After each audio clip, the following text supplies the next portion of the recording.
Hello and welcome to you all. I am Asad Mehsud.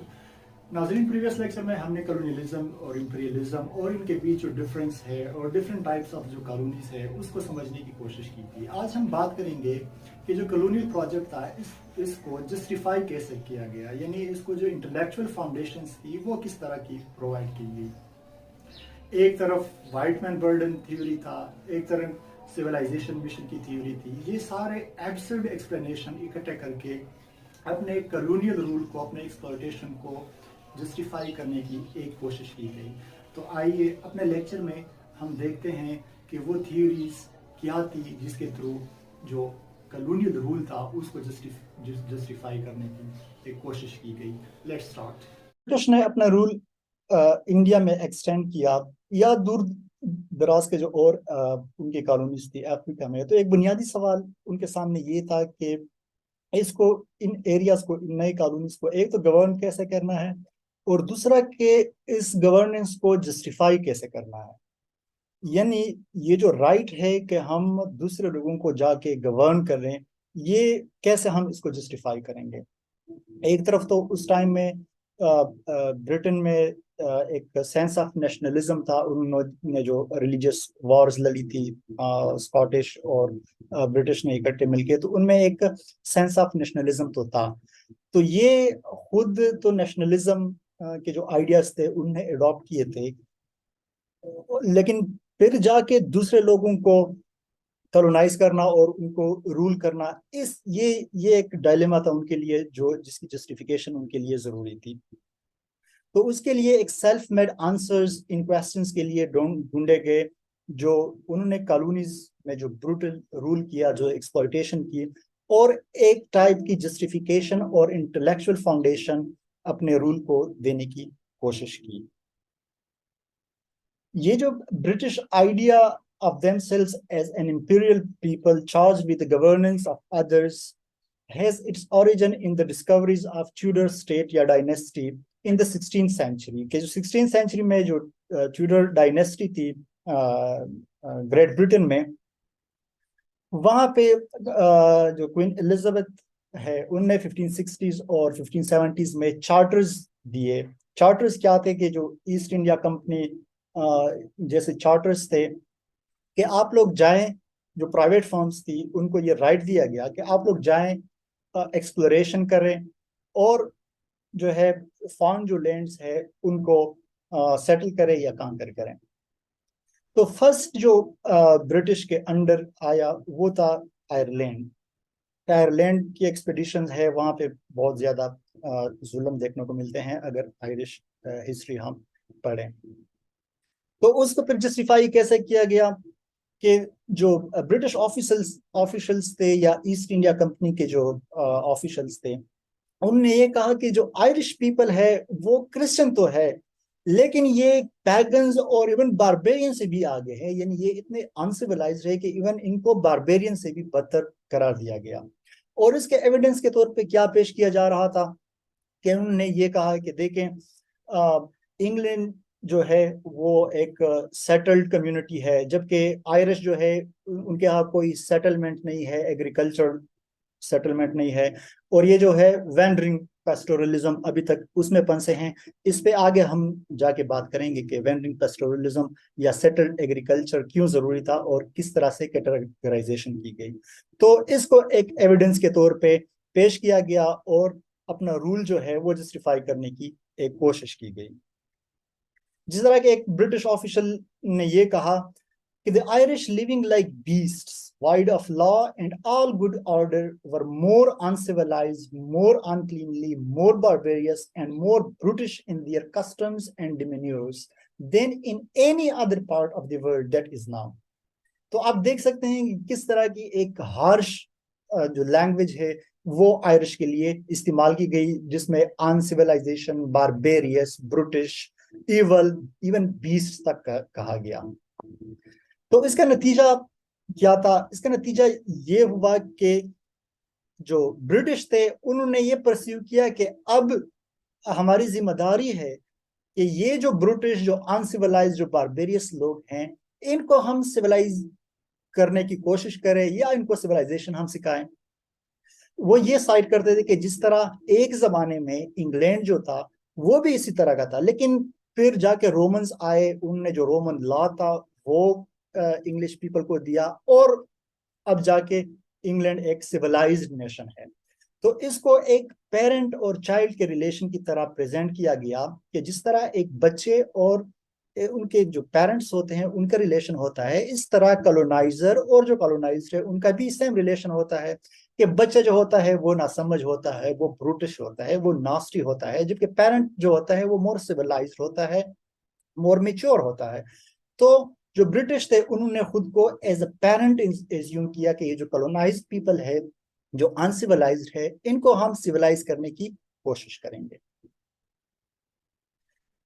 फिर sir Thomas Smith जो है एक इंग्लिश स्कॉलर, पार्लियामेंटेरियन और एक डिप्लोमेट था, उसने लिखा कि God had given the English responsibility to inhibit and reform this barbarous nation. It was their task to educate the Irish in virtuous labor and injustice, and to teach them our English laws and civilization, and to leave robbing and stealing and killing one another.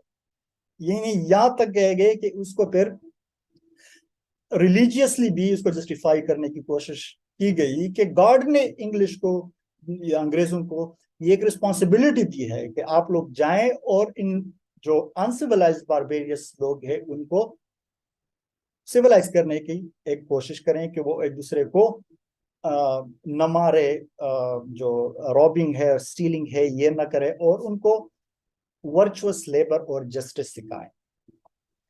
Thus the English charged themselves of civilization mission charged with civilizing backward people. Colonization में हम बार बार पढ़ते हैं कि ये एक civilisation mission था कि दूसरे लोगों को हमने सिविलाइज करना है। हालांकि ये एक जिसे हम कहते हैं कि आंखों में धूल झोंकने के बराबर था। ये जस्ट एक एक्सप्लेनेशन दी गई खुद को जस्टिफाई करने के लिए। तो यहाँ पे आके फिर ये आता है कि जो ब्रिटिश ऑफिशियल्स थे उन्होंने they created the categories of others.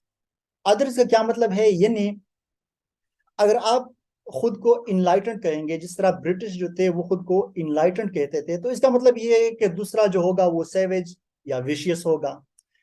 अगर आप खुद को मॉडर्न या प्रोग्रेसिव कहेंगे जिस तरह ब्रिटिश खुद को कहते थे, तो इसका मतलब है कि जो दूसरे होंगे, जो अदर होंगे, वो प्रिमिटिव या बैकवर्ड होंगे। तो ये जो बाइनरीज थी, ये जो अदरनेस था, ये इनने दे शेप दी much of the ideology of the Raj. वो इन अदर की कैटेगरी पे बेस करता था कि हम सिविलाइज्ड हैं, हम प्रोग्रेसिव है, ये जो बाकी दुनिया है, जो ईस्ट है या जो नॉन वेस्टर्न वर्ल्ड है, ये बैकवर्ड है, ये सैवेजेस है, ये विशियस है, ये प्रिमिटिव है। तो एक कॉन्सेप्ट है oriental despotism and India. India में ओरिएंटल डिस्पोटिज्म को अंग्रेजों ने किस तरह देखा गया। अंग्रेजों ने ओरिएंटल डिस्पोटिज्म स्पेसिफिकली इंडिया के लिए यूज किया गया। जो डिस्पोटिज्म का कंसेप्ट है ये एरिस्टोटल के जमाने से है, और ये उस टाइप के गवर्नेंस को कहते हैं कि जिसमें जो रूल्ड और रूलर है उसका जो रिलेशन है वो मास्टर का एक स्लेव पे होता है। जो रूलर होता है वो मास्टर होता है, जो रूल्ड होता है वो ऑब्वियसली वो स्लेव होता है।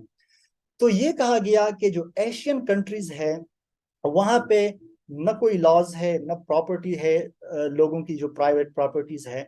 तो इंग्लैंड में जो राइट्स थे वो प्रॉपर्टी के साथ एसोसिएट किए गए थे, तो इसलिए कहा गया कि इन लोगों के पास कोई प्राइवेट प्रॉपर्टी नहीं है, जो है वो जो किंग है या जो रूलर है उसका है। तो इसका मतलब क्या हुआ कि लोगों के राइट्स भी नहीं है। और इस व्यू या इस कंसेप्ट ओरिएंटल डिस्पोटिज्म के अकॉर्डिंग जो ईस्ट है या जो एशियन कंट्रीज है या स्पेसिफिकली जो सब कॉन्टिनेंट था, उसमें सब कुछ जो है वो डिस्पोटिक रूलर के विल से डिराइव किया गया। यानी वो जो कहेगा, जो वर्ड्स रूलर के होंगे वो लॉ होगा। वो किसी को प्रॉपर्टी दे, किसी से वापस ले, कोई कुछ नहीं कह सकता था।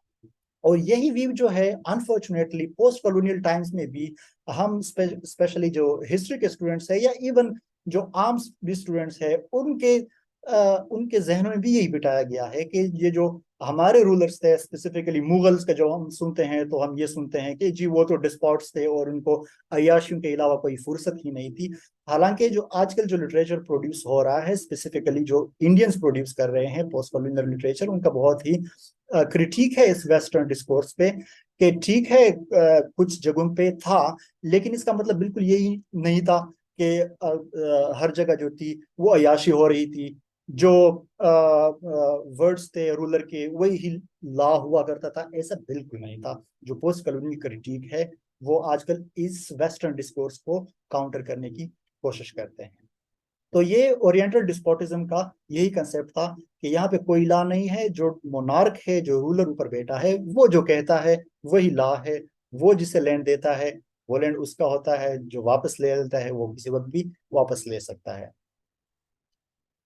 तो ये एक तरीका था कि जिसके थ्रू यूरोपियन ने अपने आप को एशियन से अलग करने या डिफरेंशिएट करने की एक कोशिश की। कि उनका ख्याल था ये जो एशियंस है उन्होंने विलिंगली विलिंगली उनके अंदर रेजिस्ट करने का जज्बा ही नहीं है, और उन्होंने विलिंगली ये जो एब्सोल्यूट रूल है मोनार्क का, उनने विलिंगली इसको सबमिट किया है। क्योंकि उस टाइप में सिविल वॉर और ये चीजें चल रही थी, पार्लियामेंट सुप्रीम हो गया था इंग्लैंड में। तो ब्रिटिश जो थे वो प्राउडली अपने आप को कहते थे कि जी हमने मोनार्की का जो एब्सोल्यूटिज्म है, एब्सोल्यूट रूल है मोनार्क का ब्रिटिश में, उसको हमने रेजिस्ट किया। जबकि एशियंस जो है वो विलिंगली एब्सोल्यूटिज्म को उन्होंने कबूल किया है। जिस तरह अलेक्जेंडर डव है जो एक स्कॉटिश ओरिएंटलिस्ट राइटर और ईस्ट इंडिया कंपनी में एक आर्मी ऑफिसर था, उन्होंने एक बुक लिखी थी 1770 में, हिंदुस्तान। तो उसने ब्रिटिश रूल को जस्टिफाई करने के लिए कहा कि when the people had long been subjected to arbitrary power, their return to liberty is almost impossible। कि जब लोग इस कदर आदी हो जाए ज्यादा अरसे के लिए एक आर्बिट्ररी पावर जो है, जो इस मौजूदा डिस्कशन में जो एक डिस्पोटिक मोनार्क के पास जो पावर है, तो उनके लिए वापस लिबर्टी में जाना तकरीबन इम्पॉसिबल हो जाता है। और यहाँ पे उन्होंने ये जो इंडिया का जो ट्रॉपिकल क्लाइमेट था, जो मौसम था, उसको कोट किया कि ये जो है ये बिल्कुल डिस्पोटिज्म या डिस्पोटिक मोनार्किज्म के लिए ये बिल्कुल फिट है।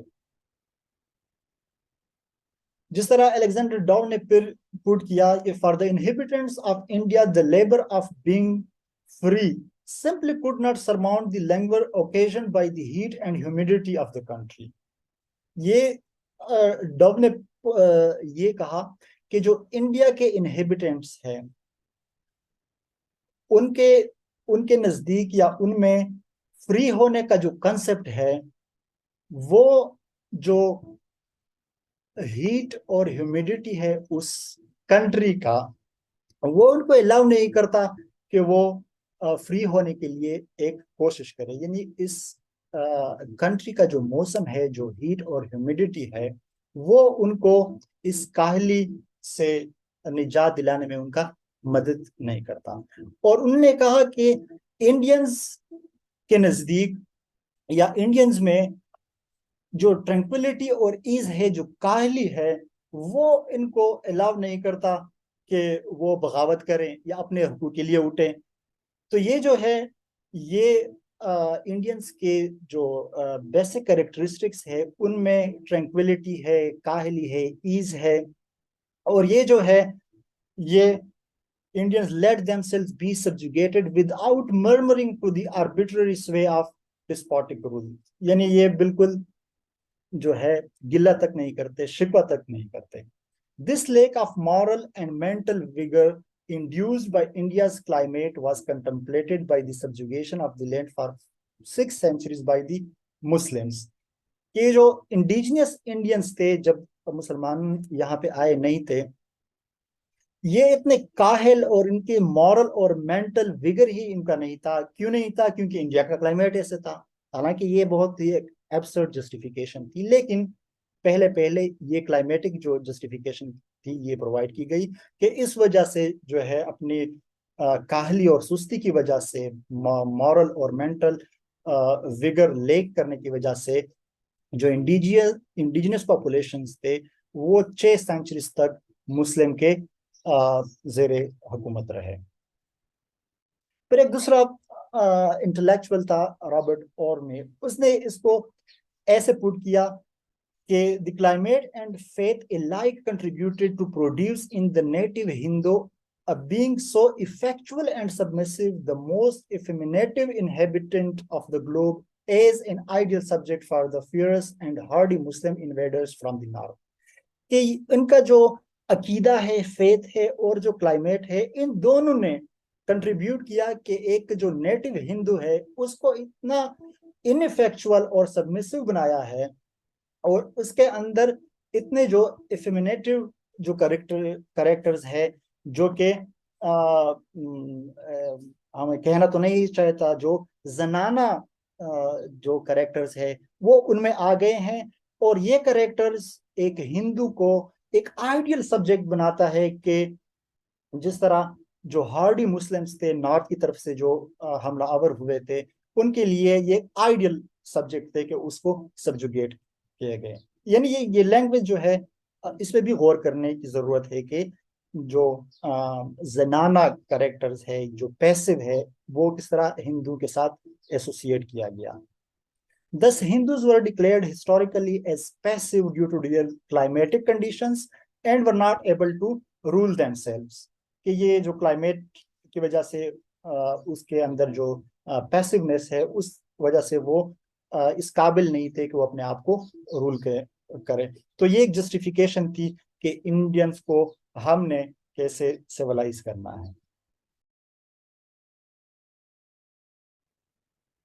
अब हम आते हैं एनाक्रोनिज्म और the politics of time. Anachronism क्या चीज है, आप डिक्शनरी में भी इसको देख सकते हैं कि एक टाइम में आउट ऑफ प्लेस चीज का आना, इसको हम एनाक्रोनिस्टिक कहते हैं, जो एक टाइम में वो फिट नहीं होता। फॉर एग्जांपल, अगर हम किसी नॉवल में या मूवी में एक 14th सेंचुरी पे एक मूवी अगर बनाई गई है और उसमें हम मोबाइल दिखा दे, तो ये एनाक्रोनिस्टिक होगा। क्यों? क्योंकि मोबाइल जो है वो 21st सेंचुरी का एक प्रोडक्ट है। तो एनाक्रोनिज्म और द पॉलिटिक्स ऑफ टाइम ये क्या था, इसको हम अब देखते हैं। तो जो कॉलोनियल ऑफिशियल्स थे, ये एंथ्रोपोलॉजिस्ट थे और जो एथनोग्राफर्स थे, उन्होंने मुख्तलिफ सोसाइटीज की क्लासिफिकेशन की और उनको एक दूसरे के साथ कंपेयर करके, एक दूसरे के साथ उसकी जो एडवांसमेंट है कि वो आया वो कितना एडवांस है, उसको देखने की कोशिश की। जैसा कि और उसको यूरोप के साथ कंपेयर करने की कोशिश की गई। क्यों? क्योंकि यूरोप को वो कंसीडर करते थे कि यूरोप जो है वो सिविलाइजेशन के एक पीक पे है और वो बहुत ज्यादा जो है वो एडवांस्ड है या मॉडर्न है। तो मुख्तलिफ सोसाइटीज को यूरोप के मुकाबले में देखा गया और ये देखा गया कि मुख्तलिफ जो सोसाइटीज है वो यूरोप के मुकाबले में कितने पीछे हैं, या मॉडर्नाइजेशन में वो यूरोप से कितने पीछे हैं। और इसके लिए मुख्तलिफ क्राइटेरियाज जो थे वो डिवाइस किए गए और उसी क्राइटेरिया पे जज करके उनकी जो है वो क्लासिफिकेशन की गई। इस टाइप का एक क्राइटेरिया जो था वो मूड्स ऑफ सबसिस्टेंस जो है, जो 4 मूड्स ऑफ सबसिस्टेंस है, यानी हंटिंग, पेस्टोरलिज्म, एग्रीकल्चर और कॉमर्स। ये एक पैमाना रखा गया कि मुख्तलिफ सोसाइटीज जो है वो टाइम में या मॉडर्निज्म में यूरोप के मुकाबले में कहाँ पे खड़े हैं। उसमें जो लोवेस्ट कैटेगरी थी वो हंटिंग थी। वो सोसाइटीज जो अभी भी हंटिंग करते हैं वो सबसे नीचे, और जो कॉमर्स या इंडस्ट्रियलाइज्ड जो कंट्रीज थी, जो ऑब्वियसली उस टाइम में यूरोप था, क्योंकि इंडस्ट्रियल रिवोल्यूशन यूरोप में आ चुकी थी, तो यूरोप जो था वो हाईएस्ट लेवल ऑफ सिविलाइजेशन पे था। Hunting was considered as the lowest stage in social evolution. It was succeeded by pastoralism and then agriculture, and industry was the culmination of development। क्यों? क्योंकि वो यूरोप के साथ एसोसिएटेड था। और इस तरह मुख्तलिफ जो सोसाइटीज थी, एक दूसरा क्राइटेरिया ये था कि मुख्तलिफ सोसाइटीज ने अपनी जो फिजिकल इन्वायरमेंट थी उनकी, उसके अकॉर्डिंग उन्होंने उसको कैसे ट्रांसफॉर्म किया। फॉर एग्जांपल, जो ट्राइब्स थे या वो लोग जो पहाड़ों में रहते थे या फॉरेस्ट्स में रहते थे, उनको अनसिविलाइज्ड या टाइम में या मॉडर्निटी में बहुत पीछे कंसीडर किया जाता था। क्यों? क्योंकि अंग्रेजों के अकॉर्डिंग जो फॉरेस्ट या हिल हुआ करते थे वो they were the considered as the wild portion of the land, जो कि सिविलाइजेशन से दूर है। और सिविलाइजेशन किसको कहा गया? सिविलाइजेशन किसके साथ रिलेटेड था? प्लेन्स, जो मैदानी इलाके हुआ करते थे, या वाटरलैंड्स, या जहाँ पे नहरें वगैरह हुआ करती थी, उसको सिविलाइजेशन के करीब जाना जाता था। और जो दूर के इलाके हैं, जो फॉरेस्ट हैं या जो हिल जो है, वो अनसिविलाइज्ड है, और उसमें अक्सर जो इंडियन ट्राइब्स थे उनको कंसिडर किया जाता था। And the association of forests with wildness was so strong that many colonial officials were to recommend that forests be cleared, that the communities living in forests be removed from the forest as a way of civilizing them. Just imagine कि जो forest के साथ wildness की या backwardness की या एक sense में अनसिविलाइज्ड होने की एसोसिएशन जो थी वो इतनी स्ट्रांग थी कि जो कॉलोनियल ऑफिशियल्स थे उन्होंने स्टेट को ये बार बार रिकमेंड किया कि जो फॉरेस्ट में जो ट्राइब्स रहते हैं, जो लोग रहते हैं, उनको इन फॉरेस्ट से रिमूव किया जाए। क्यों रिमूव किया जाए? क्योंकि जब वो फॉरेस्ट से दूर होंगे तो ये एक किस्म की उनको सिविलाइज करना है, और उनको humanising tendencies of settled agriculture जो है वो सिखाई जाए, उनको एग्रीकल्चर पे लाया जाए और पहाड़ों और फॉरेस्ट से दूर किया जाए। इस तरह वो जो है उसमें जो ह्यूमनाइजिंग और सिविलाइजिंग जो टेंडेंसीज है वो आ जाएगी। फिर एक दूसरा क्राइटेरिया जो उन्होंने डिवाइस किया गया, ऑब्वियसली ये भी एक एब्सर्ड क्राइटेरिया था, लेकिन चूंकि लेक्चर ही हम इस पे बात कर रहे हैं कि किस तरह अपने रूल को जस्टिफाई करने के लिए एब्सर्ड किस्म के जो तरीके थे वो ढूंढे गए थे। तो एक तरीका ये था कि किसी सोसाइटी में प्रेजेंस और एब्सेंस ऑफ लिटरेसी या रिटन स्क्रिप्ट, उसका होना या ना होना, प्रेजेंस और एब्सेंस, उसके अकॉर्डिंग जो है सोसाइटीज को जज किया जाता था कि वो कितनी एडवांस है। यानी वहां पे लिटरेसी है या नहीं है, अगर है, ज्यादा है, तो वो मोर एडवांस है, अगर नहीं है तो वो अनसिविलाइज्ड है, बैकवर्ड है। या वहां पे उनके रिटन स्क्रिप्ट कुछ है, अगर है तो वो एडवांस है, नहीं है तो वो अनसिविलाइज्ड है, बैकवर्ड है। तो इसके अकॉर्डिंग द प्रेजेंस और absence of literacy and of written scripts, इसके अकॉर्डिंग जो है उसको जज किया गया। तो ऑब्वियसली जो इंडियन सब कॉन्टिनेंट है उसमें जो लोग रहा करते थे, तो ऑब्वियसली उस टाइम पे लिटरेसी रेट इतना तो नहीं था, और ज्यादातर जो सोसाइटीज थे उनके यहाँ रिटन स्क्रिप्ट भी ज्यादातर नहीं था, ओरल कल्चर हुआ करता था। तो ऑब्वियसली हम जो है फिर मॉडर्निटी से हम पीछे हुए, क्योंकि हमारे यहाँ लिटरेसी भी कम थी और रिटन स्क्रिप्ट भी बहुत कम था, तो हम अनसिविलाइज कंसिडर किए गए। इस तरह एक दूसरा जो तरीका डिवाइस किया गया मॉडर्निटी को जज करने का, वो ये था कि आया codified laws specially in written form. ये एक क्राइटेरिया था सोसाइटीज को जज करने का कि वो कितने एडवांस है, कितने मॉडर्न है। कोडिफाइड लॉज की एग्जिस्टेंस को देखा गया। तो इसका एक असर ये हुआ कि इंडियन सब कॉन्टिनेंट है उसमें इस तरह के बहुत सारे इलाके थे जिनके कोडिफाइड लॉज नहीं थे, और वो जो थे वो कस्टमरी लॉज पे चलते थे। तो उनको कहा गया कि ये जो है ये अनसिविलाइज्ड है और ये बैकवर्ड है। जिस तरह का पश्तून को हम अगर देखें तो इनके यहाँ अनरिटन कोड ऑफ लाइफ, जिसको हम पश्तूनवली कहते थे, उसके अकॉर्डिंग जो थे उनका जो डेली लाइफ है वो चलता था। लेकिन चूंकि वो अनरिटन थे, कोडिफाइड नहीं थे, तो उनको कहा गया कि ये जो है ये मॉडर्न नहीं है, अनसिविलाइज्ड है और जो है वो बैकवर्ड है।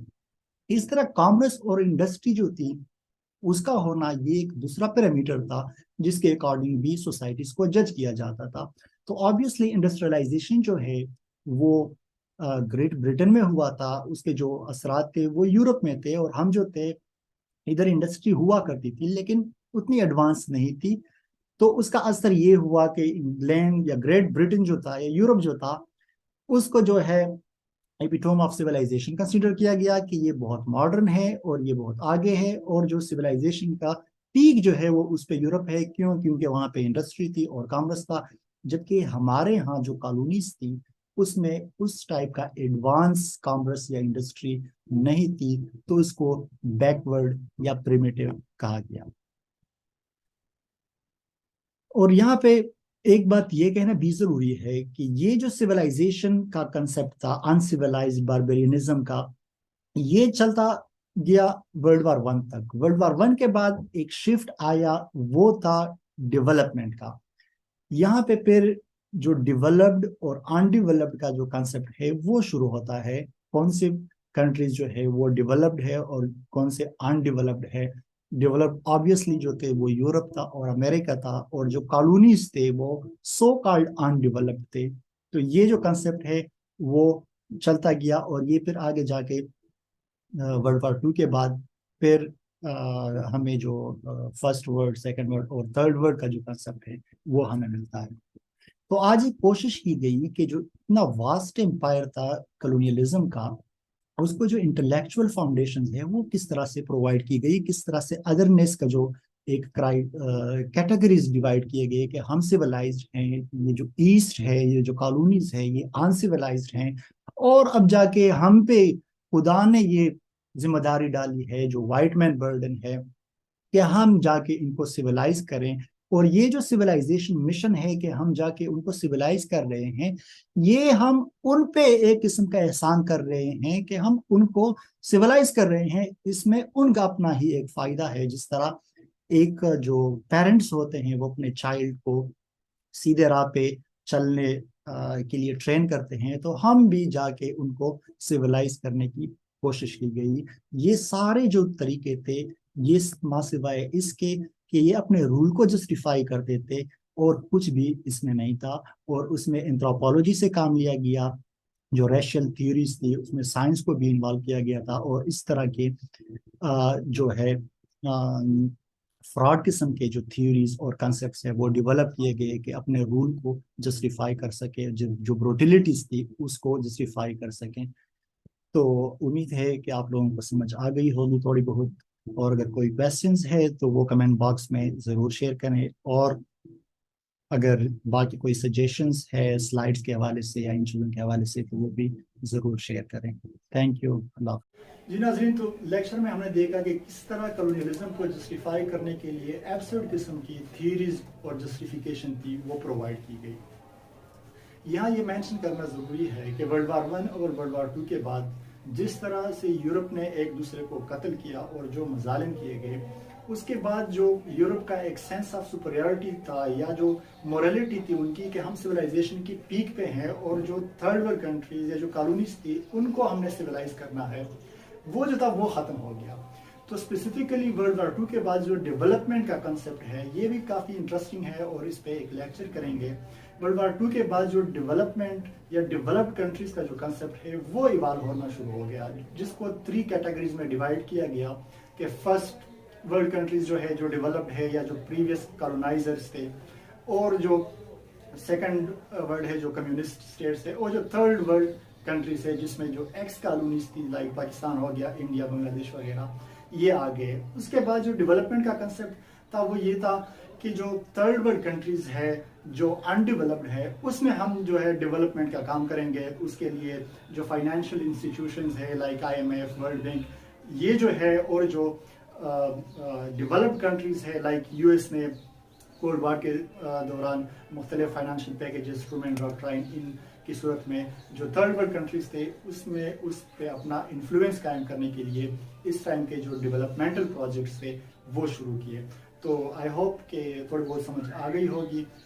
कोई अगर सजेशन है या कोई मसला है स्लाइड्स वगैरह में तो वो ज़रूर जो कमेंट बॉक्स है उसमें मेंशन करें। Thank you.